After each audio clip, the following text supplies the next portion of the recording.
што стои зад еден психолог? Неговиот собствен разум или неговото лично искуство, или пак некаква посебна школа?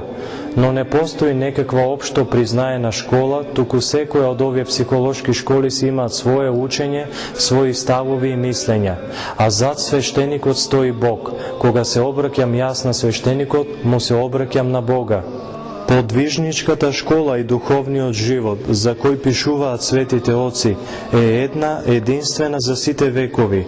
Тоа го зачудило во свое време светителот Игнатий Брајанчанинов, кога тој ги читал светите оци, единството на нивните размислувања. Иако никој не го изградил посебно тој систем, светите оци оделе по тој опитен пат. Постои класификација на страстите, постојат начини за борба со нив, постојат и скалила на добродетелите, по кои човекот треба да се искачува. Се разбира, за човекот потребна е не само исповетта, туку потребен му е и разговор, совет. Светите отци говорат дека дарот на расудување е најголемиот дар, но не сите свештеници го имаат тој дар. Потребно и животно искуство, духовност, отсуство на страстите и љубов. Такви свештеници треба да се бараат и да се оди токму кај такви. Лошиот психолог може да и нанесе голема штета на душата, а ако пак свештеникот е лош, тогаш преку светите тајни сепак действува Бог. За добриот психолог најважно е знаењето на теории, практични вештини и методи. За добриот духовник најважна е себеодрекувачката љубов. Тој треба да е подготвен да се жртвува себе си заради своите духовни чеда. Добриот пастир си ја полага душата своја за овците, а наемникот, кому овците не се негови, види ли волк да иде, ги остава овците и бега. Психологот нема да умре за мене.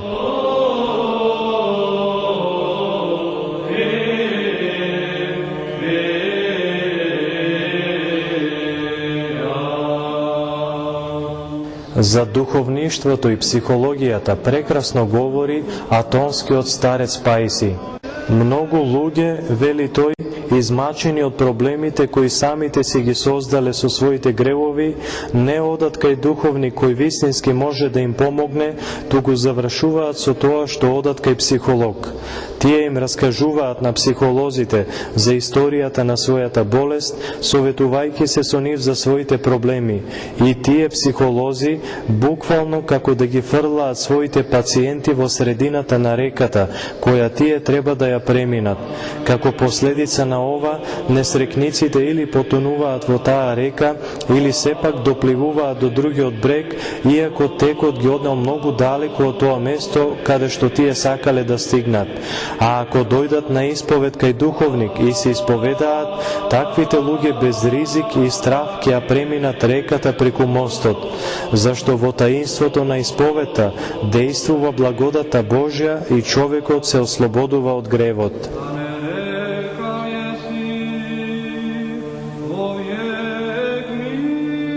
На тврдењето дека не постојат добри духовници и свештеници и затоа луѓето не одат на исповед, истиот старец вака одговара: сето тоа се изговори. Секој духовник што ме облечен во епитрахил, во свештеничка облека, поседува божествена власт. Тој го извршува таинството, тој ја има божествената благодат и кога ја чита над покајниците разрешителната молитва, Бог ги брише сите гревови, кои тој ги исповедал со искрено покаяние. Значи каква полза ќе имаме од таинството на исповедта, зависи од нас самите.